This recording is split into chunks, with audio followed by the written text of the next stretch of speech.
about 15 minutes out of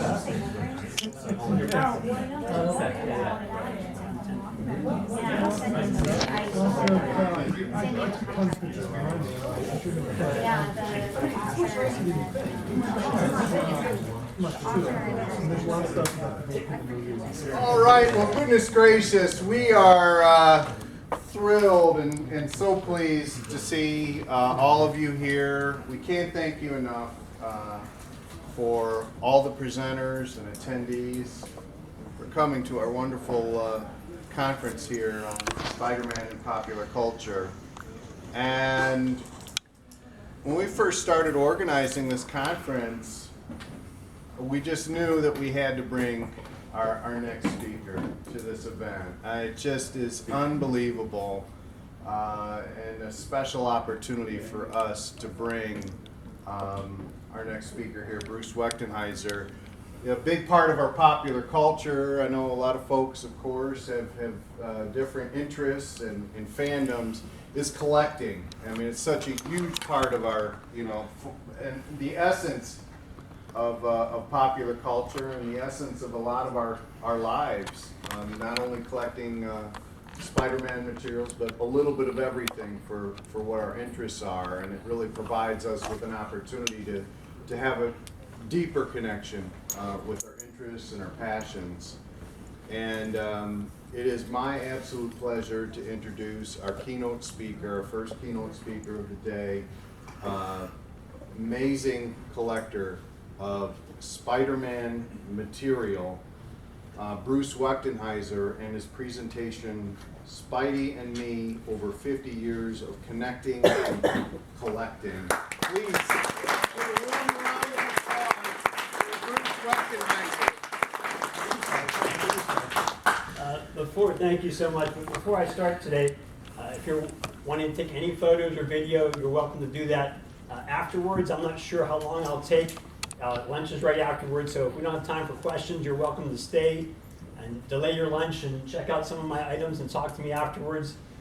It's just a real pleasure. But speaking of pictures, when I go to conventions, I don't see this big of a crowd, so I'm going to take a picture right now before we get started. And we're also going to dim the lights after I do this so that you can see what you see on the screen here a little bit better. So everybody say Spidey! Spidey! Spidey! But I do appreciate you coming here, and we'll start the presentation as soon as don't get too scared now. We had the scary section just before this, guys. So, and if you can't hear me well enough, I'll grab a microphone. But I'm a high school math teacher, so I can get a little bit louder. But let's start the presentation.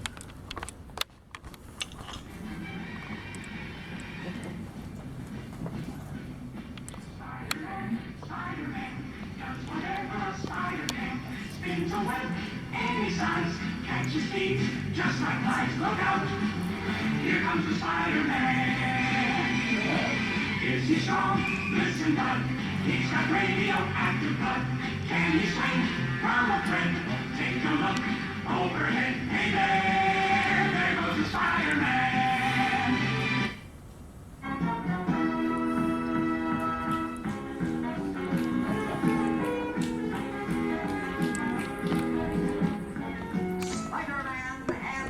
Amazing friends, Iceman and Firestar.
Okay, true believers, here he is, your friendly neighborhood Spider-Man.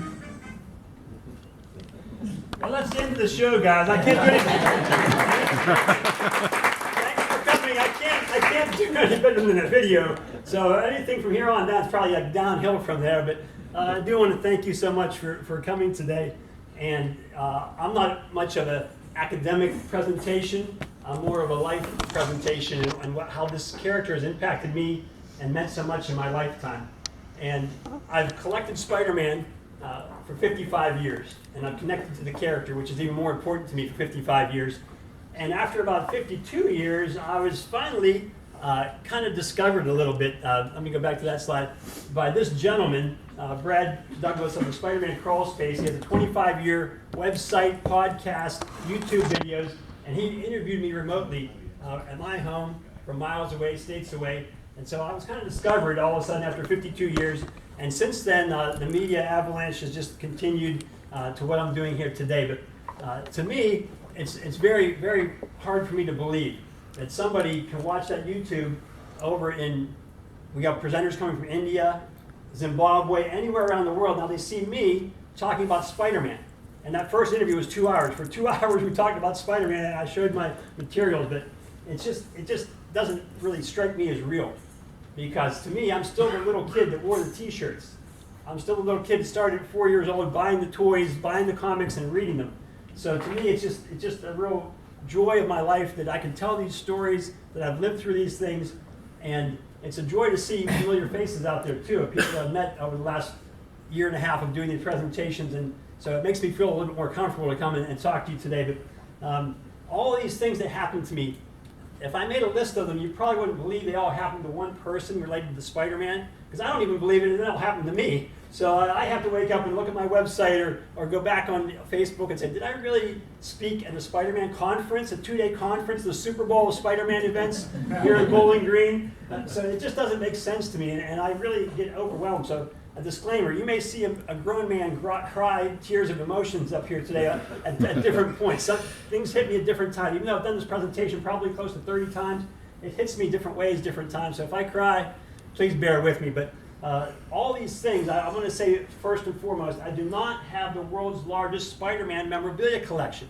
I know several people that do, and the man who has the best only lives miles away from here. And everyone knows he has the best. But I'm blessed with what I have, I'm thankful for what I have, and also it's not the most important part of my life. As much joy as I have, you're going to see my smile not leave my face up here for 45 minutes. It brings me a lot of joy, but relationships are what life's all about. So my relationship with my Lord and Savior, my relationship with my wife, my family, my kids, my health, it's all much more important. But this character has brought me so much joy, and that's a joy for me to bring it to all of you. So just to get that all out in the open, that I'm not the biggest collector, but I might be the biggest fan. But we'll see as we go along here. But I owe a large part of why I'm here today to this man who's on the front here. I met him at Toledo last March, and he told me about this conference. I may not have heard about the conference in time enough to get it scheduled in. So I want to thank Jared for telling me about it, and another great friend now that I've met through this wonderful hobby. Yes, let's give him a hand. Just like any other superhero, we all have a good origin. So my origin is that 1967 cartoon with the world's greatest theme song that we heard at the beginning of my video, bar none. That's the world's greatest. My friends, my family, I was the youngest of 4. Someone said, "Hey Bruce, come check out Spider-Man on cartoon." I said, "What the heck's a Spider-Man?" And I fell in love with the character immediately. It didn't take long. And as I got to know the character more, I fell more in love with him. But I swear that this comic book cover from about 20 years ago, that artist must have been in my house 50 years ago, because that's me. I'm sitting there eating my cereal, watching my cartoon on the floor of my living room, watching the Spider-Man cartoon. So that's how it all got started. And soon after that, my brother went to the store one day. He came back with a gift, and it was a Spider-Man comic book. We had comic books in the house. We had Batman, Superman, even Archie. Guys, I read Archie, but I couldn't believe there were Spider-Man comic books. I wanted more of those things as soon as he got me the first one. So that was the first one I got, everybody, back in 1969. One of my parents set their coffee cup. If you look closely, there's a little coffee ring in the center there. I drew all over this thing. I traced things, and I couldn't even write at the time. I wasn't in kindergarten yet. I didn't know how to write. So but I flipped open the first page, and that was me. Because by then, I was Spider-Man in my mind. I started watching the cartoon. I'm Spider-Man, so here's a picture of me. So, of course, I had to put my name on myself. So, my siblings helped me out a little bit. I couldn't even spell my name. So there's B-R-U. I ran out of space a little bit, so the C and the E. And if you notice, the E has about 45 horizontal lines. But I wasn't even in kindergarten yet, so give me a break, guys. But that was me. So I had to put my name on me. And the first picture I saw on the comic was me with my shirt off there. So I cut out pictures. I taped to my bedroom wall. And yes, everybody, there's my name on there. So I still have it to this day. And I've gotten it signed by a couple. I signed it first, guys. But I got it signed by a couple of the creators, of course, Stan Lee and John Romita, the artist. And I'm so proud to still have this. And it's here in the house today, everybody, with us here today, our first ever comic book Spider-Man. But one reason I'm proud to have it is because shortly after getting this, I didn't realize, unfortunately, that my dad was into alcohol. I was only 4 years old. And one day he went to work, and we moved quickly while he was at work, only 2 blocks away. But we had to grab things on the fly, and thankfully, either me or somebody grabbed my comic books that I only had a few at the time. So that this thing still exists is still very meaningful to me. But in this presentation, you're going to hear some stories of heartache like that, but a lot of comeback stories, just like Spidey in his career. So I'm so glad that I still have that one. Well, the first store-bought item, other than the comic book, someone came home with this again, was this wonderful Kenner's Sparkle Paint Kit from 1967. And of course, it was purchased for me because our man Spidey's on there. But it was made from the popular company, Kenner's. They're still making toys to this day. But there's our Spider-Man right there. And this kit was kind of cool for a kid to have. What it was 5 mini posters already colored for you, but you're supposed to use that paint that came with sparkles like flecks in there, little sparkly material, and embellish parts of the pictures. So you can make Captain America's shield like extra special with the sparkly paint.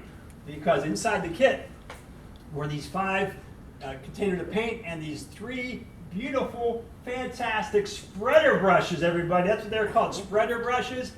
They're just flat pieces of plastic. Come on, you just slap that paint on there any old way you want. Now this is one item that I did not keep somehow from my childhood, but eBay came through again, and I paid about 2,000 times as much, but I got that kit back now. But so I have a version of that kit here with me. So that started the collectibles outside of the comic book world, and it was a fun time to be a kid back then to have those kind of simple things. Well, in the comic books, I was getting some back issues as well because they'd tear the covers off and resell them, in bags and model bags. And I had back issues, but these things were taunting me. This good stuff that I couldn't order. Like this fantastic inflatable pillow, guys. Doesn't that sound so comfortable? The Spider-Man, and you got, of course, the Thor.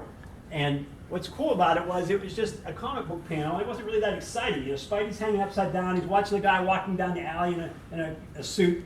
But what's kind of cool about this was, I knew who Steve Ditko was, the creator of Spider-Man, and it was cool. I wanted it so bad, but it was taunting me. I couldn't get it. But again, as an adult with adult money, eBay came through again. I paid about 200 times as much as what you would have gotten through the comic books. Who wants to try it out tonight? See how comfortable it is. We've got the valve right there. You can inflate it and see how it goes. So eBay has been my friend over the years. The other thing about Steve Ditko, he's the co-creator of Spider-Man, and I knew of him for many, many years. I collected comic books for about 25 years. I bought a trading card set in 1992 that was the 30th anniversary of Spider-Man, and I'm reading it, I'm looking over, I flip it over, and I about faint. I about pass out because here it says he was born in Johnstown, Pennsylvania, where I've lived my whole life. No one told me I am Spider-Man by this point. I'm almost 30, and we didn't even talk about it in Johnstown, Pennsylvania. So I get goosebumps even now telling you this, and I've known it for 25 years, but no one ever talked about it. We've changed that, and you'll see that later on in the presentation. But that's just one of those things that weave me together, and I truly believe that it was God's plan for my life to be interconnected with this character, because all these things aren't coincidences in my mind. Like me living in the co-creator of Spider-Man's hometown my whole life. So it's just wild that happened. Also, that I missed out on in the issues was Stan Lee was a great salesman. So he had this idea in the comics, we're going to show you this thing with the beautiful Steve Ditko Green Goblin. Can you guess what's in the mysterious mailing tube? You're not allowed to buy it this month. Maybe next month, get your money ready because we're going to unveil it. So he was great at that kind of stuff. You know, Stan was a master salesman. So, but what the mystery was, it was a 6-foot tall Spider-Man Steve Ditko poster. Okay? That's what was in the tube. And again, I came along the scene too late. This taunted me in those back issues.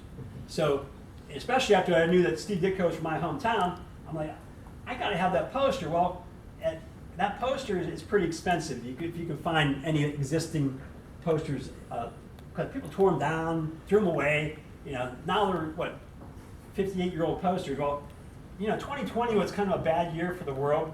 You know, COVID hit and everything like that. But a few good things happened, and you know, $1.99 back in the old days. Well, it was also postage and handling, so it was a little more expensive to get it back then. But eBay came through again, everybody. In 2020, I got my Steve Ditko Spider-Man. Woo, eBay! Yeah, eBay. And the only way I could afford to get this Ditko poster is with a high school math teacher salary. It was a little torn up at the bottom and browned up from being probably in someone's attic. And my friend built me the frame, because you can't walk into Michael and say, I'd like a 6-foot poster frame. I tried, they don't sell them, guys. So he had to build me the frame. But my collection I thought was pretty good before, but I think it went to the next level in my mind because of having Steve's mail-away Spidey poster in my house now. So I was very thankful to get that. Back to the comics. I noticed I was missing some issues. You know, 71 was my first issue, then I got a 74, then I got a 90, and I'm missing issue. This doesn't go well with a first grade Bruce. So I made a vow that I was going to stop myself on the way home walking from school every week on comic day at the local mom and pop store and buy my own comics and never miss an issue again. So I made that vow, I made that promise, and I started with issue number 99 in 1971. And issue 900 hit last year in the summertime. And so I haven't missed any since 1971, buying them when they were current on the racks. So some of you young people in there, maybe use Snapchat and you use streaks. I started the streaks, everybody. I started streaks back in 1971, guys, till current. I've been streaking with Spider-Man here, amazing Spider-Man titles. So what was cool too was, as a kid, they came out with a second monthly title, Marvel Team Up. #1, and that hit right around Christmas. I got it as a Christmas present. I was so overjoyed I could get 2 Spider-Man comics in a month, everybody. Well, also, at that time, I had started reading so many comics and rereading. They had letter pages that fans would write in letters and get published. And I thought, this is the best opportunity. A new comic will come out. So I wrote a letter in, I gushed all over. I love Spider-Man, I love the Human Torch, which I really didn't love that. Thank you, Marvel, for this new comic book. And I was just sure that my letter was going to get published. So I knew it wasn't going to be in the second month because it wouldn't have enough time to be published. I waited for the 3rd issue, no letter. Well, it's going to be in the 4th issue. 4th issue, no letter. So guys, my dreams were dashed. I was crushed as a 7-year-old and my letter didn't get published. So that didn't happen, so that's a story of heartache. But a few weeks later, I got an envelope in the mail from Marvel Comics to me. I didn't order anything. So this letter came, and inside the letter, there, you know, after I sent in my letter as a 7-year-old, were these 2 pinups with no explanation. Just 2 pinups from Marvel to me, and someone in the office wrote to Bruce, and they signed this one Spidey, and the other one they put to Bruce, but it was already pre-signed by the Fantastic Four members.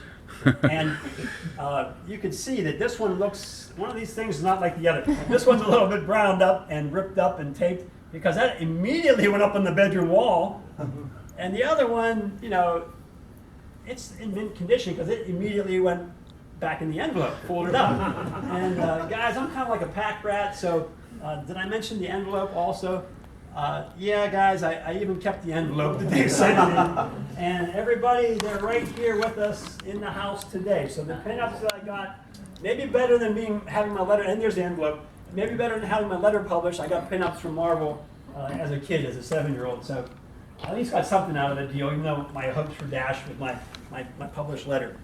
At the same time, a comic had just come out a couple months later, The Amazing Spider-Man, with a crossover with Doctor Strange. And in that record album that you were talking about, there was a crossover with Doctor Strange when they mentioned with great power there must also come great responsibility. Well, there was a panel in that comic that there was a little blurb written supposedly by Stan, who knows, but in the bottom of this panel, I have an expanded version for you here. It says, if you wonder whether they met before or how they know each other, they've met before. A no prize, if you remember when, because we don't, sign Stan. Well, obviously it was a joke, and these no prizes are mentioned in the comics all the time. Like, was it an honorary thing? Was it a real thing? Nobody really knew. But by this time, I'm the walking encyclopedia of Spider-Man as a 7-year-old. Friends would take me to another older friend and say, tell them the address of Marvel Comics headquarters. And I could tell them even to the zip code. Or tell them what happened in issue 47. I could tell them. So this was a challenge from Stan Lee to me. So I wrote in my letter, told them where they met, and then that was it. So a couple weeks later, an envelope arrives, guys, at my house. And yes, everybody, they do exist.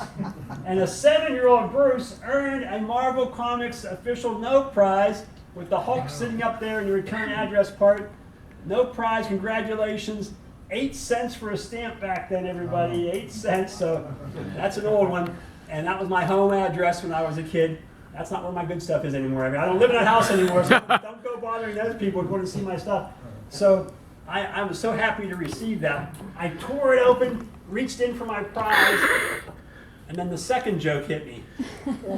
No prize. No prize. Empty envelope. Marvel sent out hundreds of these to fans just as a gimmick, just to be fun. A blank, empty envelope. So everybody, I told you that there's people that have better collections than mine, and the man who has the largest is only down the road. But they don't have an earned no prize, so this is the only claim to fame I have over top of them, guys. And here it is on hallowed ground today, an official Marvel Comics no prize with the comic and then expanded thing. So I got him on this one, and I got it signed by the person who did the artwork that issue. John Romita signed it for me when I got a chance to meet him a couple years ago. So I got a no prize. That's good enough for me. That seals my collection. We talked about this a couple minutes ago in a different panel. I wanted to be Spider-Man so bad that in the early 70s, finally, my mom started buying me these Halloween costumes. All right? And Ben Cooper was the king of Halloween companies. And believe it or not, Spider-Man was the best seller over time. So when I got in, Spider-Man wasn't that big of a deal, but somehow I hooked myself up with a winner like we all did, and we're riding the wave with the winner. But these Halloween costumes were pretty cool because I could start to look like Spider-Man a little bit better. But there were some parts to them that didn't make sense, especially the mask. All right, so I got a copy of the mask here, a version of the mask here. And here's the mask. How many people had Ben Cooper costumes anyway, of any character? All the characters are out. Oh, yeah, Ben Cooper fans. So the back was just a rubber band. Mm-hmm. And that got stuck in your hair, and that hurt. Or you snapped yourself, and that hurt. Mm-hmm. But you can't see Spider-Man's hair. That's not the Spider-Man. That's not the real Spider-Man. And I was the real Spider-Man. By the time I'm 8 years old, I wanted to be the real Spidey. So I convinced my mom to sew me a mask that fit over my head and covered my hair. All right, and she was a great mom. She was busy, raising 4 kids on her own, minimum wage job, but she made her best attempt. And here I am. Here I am, guys. So here's the mask that she made for me. Here, the store-bought costume had yellow on it, so you wouldn't get hit by a car. There's no yellow in Spider-Man's costume. But come on, let's be honest, everybody. That's like a lunch bag upside down. Come on, that's not a mask. It's material, but it also, my head stops right about there. So I had an extra foot of material flapping in the wind as I walked down the streets. But as bad as she was as a seamstress, I was 100 times worse as an artist. Don't ask me to draw anything, everybody. I talk. That's all I do. I talk. But I drew the webs and eyes on that monstrosity, okay? And I also accessorized because the costume stopped at the sleeves here. So I bought a blue sweatshirt. My mom bought me a blue sweatshirt. I asked her to buy me red winter gloves, and I put the webs on those. And I asked her to buy me, on the next picture here, you'll see a little bit of a long winter sock. And I put those on over top of my tennis shoes, because you're not supposed to see Spider-Man's tennis shoes. Maybe those guys that walk around in New York City and make you pay $5 for a picture. But you're not supposed to. So I covered up my tennis shoes, and I drew webs on those. And I'm lobbying Wikipedia right now to really, recognize me as the first cosplayer in America back in 1972, accessorizing my costume. So here I am, protecting a jewelry store, by the way, as Spider-Man. And what was really happening that night was Johnstown, Pennsylvania has an annual Halloween parade, and all the floats and bands and things, they also have a section where civilians can walk in. And you don't have to be affiliated with somebody that's in the parade. So Spider-Man walked proudly down the streets of Steve Ditko's Johnstown, the real Spider-Man, in 1972 as an 8-year-old. And we didn't take many pictures. I was telling Ty this earlier, that it's really meaningful to me to have these pictures. Back then you had to buy the cubes and the film and develop it. So we didn't have a lot, but my mom was a good sport. She went to the Cub Scout party with me that year too, and my brother dressed her up as a ringmaster or something like that, but she was a good sport and went with me. A great mom that supported my hobby and did a really good job raising 4 kids. So there's me and Mom.